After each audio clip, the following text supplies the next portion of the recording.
Willkommen bei Anderswohin. Mein Name ist Uli. Jeder von uns war in seiner Kindheit bestimmt mal an der Nord- oder Ostsee im Urlaub. Außer Strand und Meer gibt es hier in Schleswig-Holstein eine Menge Attraktionen, besonders für Kinder.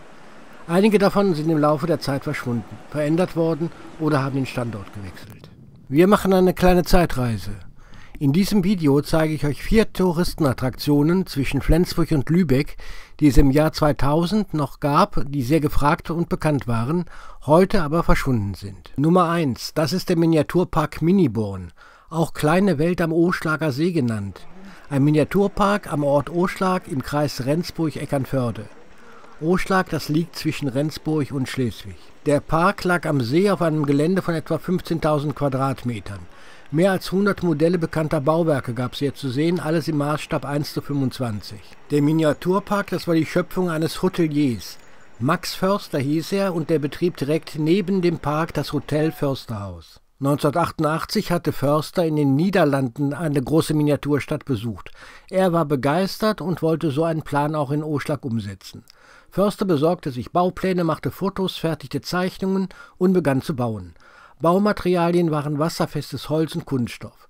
5 Jahre später hatte er die ersten 50 Modelle fertig und der Miniborn Park wurde im Juli 1993 eröffnet. Das sind jetzt Fotos, die ich 2000 gemacht habe und Bilder von einer Postkarte und aus einem Parkprospekt. Zu Max Försters Werken, da gehörte die Londoner Tower Bridge, Big Ben, die New Yorker Freiheitsstatue, die Rialto-Brücke, das Wiener Riesenrad, der schiefe Turm zu Pisa und natürlich jede Menge Gebäude aus Schleswig-Holstein. 2003 kamen 90.000 Besucher in den Miniborn Park.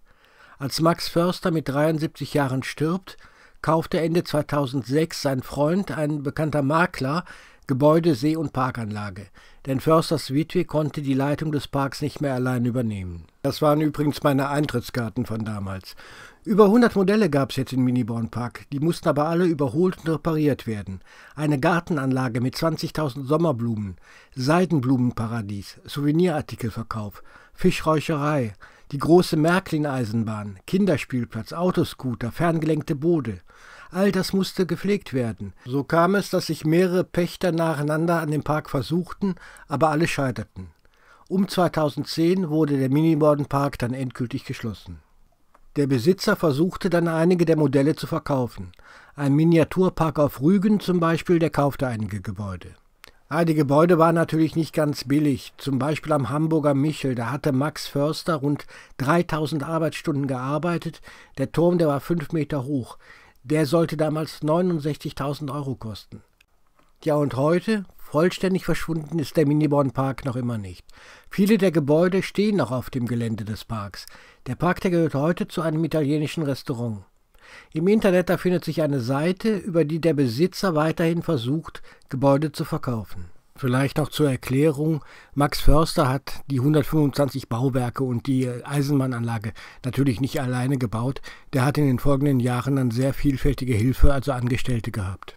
Den Namen Miniborn kann ich nicht genau erklären. Born heißt eigentlich Quelle. Vermute mal, dass auf dem Gelände eine Quelle war. Das ist ja auch schließlich an einem See gelegen. Schade, dass er nicht mehr existiert, der Miniborn Park. So sieht das Gelände heute aus, wenn man es über Google Maps betrachtet. Man sieht, einzelne Gebäude stehen noch da. Die Nummer 2. Im Ostseebadeort Damp, das liegt südlich von Flensburg, liegt das Museumsschiff Albatros. Was heute als Ort für ein Escape Game und eine Aussichtsplattform gebraucht wird, war vor einigen Jahren noch ein Naturkundemuseum und zuvor ein Museum zur Schifffahrtsgeschichte auf der Flensburger Förde. Das ist eine Eintrittskarte, die habe ich hier damals erworben, das war im Jahr 2000. Damals war das Schiff hier Gedenkstätte. Der Deutsche Marinebund betrieb hier nämlich von 1983 bis 2000 eine Gedenkstätte, ein Mahnmal und ein Museum für die Flüchtlinge des Krieges. Hier gab es Schautafeln, Urkunden, Bilder zur Flucht der Deutschen 1945 aus dem Osten in den Westen übers Meer. Die Albatros lag damals nämlich in Gotenhafen, das ist Gedingen, und nahm an der Operation Rettung über See teil. Die Albatros transportierte Leute von Pillau nach Stralsund und von Stralsund Flüchtlinge nach Kiel. Ein Großteil der Gedenkstätte war der Erinnerung an die Wilhelm Gustloff gewidmet. Die Wilhelm Gustloff, das war ein Kabinenfahrgastschiff, das 1945 in der Ostsee von einem U-Boot versenkt wurde. An Bord waren mehrere tausend Menschen, alles Flüchtlinge aus dem Raum Danzig.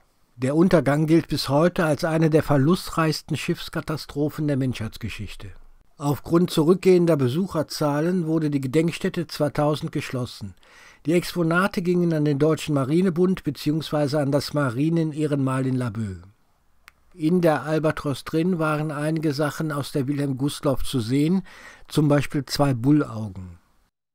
Aber es gab doch noch Fotos und einige Dokumente, die man später noch gefunden hat. Ja, und das hier, ein riesiges Modell der Wilhelm Gustloff.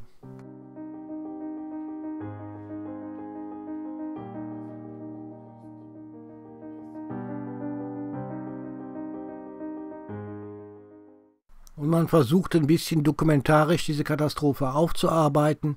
Hier sind zum Beispiel Abschriften von Funksprüchen.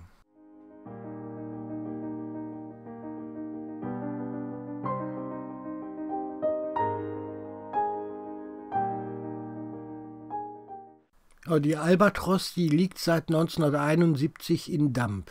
Gebaut worden ist sie 1912 von der Meyer-Werft in Papenburg.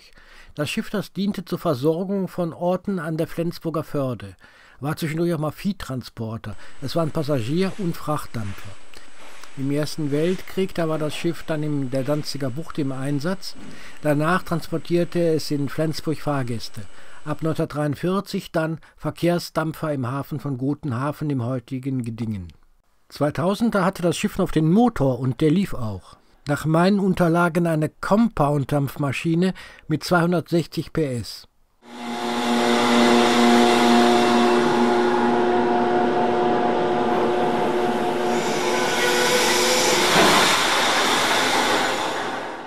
Ja, die Albatros, die hat eine sehr lange und wechselvolle Geschichte hinter sich, als Fahrgastschiff, als Viehtransporter, im Kriegseinsatz und dann als Museum und Gedächtnisstätte. 1971, als man sie hierher schleppte, da wollte man sie eigentlich zur Event-Location machen. Und im Prinzip ist sie das ja heute. Wir gehen weiter in die Stadt Preetz, das liegt südlich von Kiel. Hier eröffnete im Oktober 1974 das erste Zirkusmuseum in Deutschland. Jetzt zeige ich euch ein paar Bilder aus dem Prospekt, was ich damals hier bekommen habe. Das Zirkusmuseum, das ist entstanden aus einer Privatsammlung. Der Mann hieß Friedel Czarreschusch und ab 1990 wurde das Ganze hier von einem Verein betrieben. Der Verein der Freunde und Förderer des Zirkusmuseums Preetz. Das Museum, das war auf einer Fläche von 316 Quadratmetern in einem Bürgerhaus untergebracht. Das reichte wirklich vom Erdgeschoss bis zum Dachboden. Bis 2010 wurde hier eine Sammlung von Bildern, 3000 Plakaten, Kostümen, Requisiten, 100 Schaufensterpuppen und Zirkusmodellen gezeigt. Und irgendwann reichte der Platz hier in Preetz nicht mehr aus. Man integrierte das Zirkusmuseum Preetz in das Zirkusmuseum Magdeburg. Das war vor 10 Jahren. Ja, und das ist ein Museum, das es am alten Standort nicht mehr gibt, aber immer noch in Schleswig-Holstein. Es ist das Eiszeitmuseum.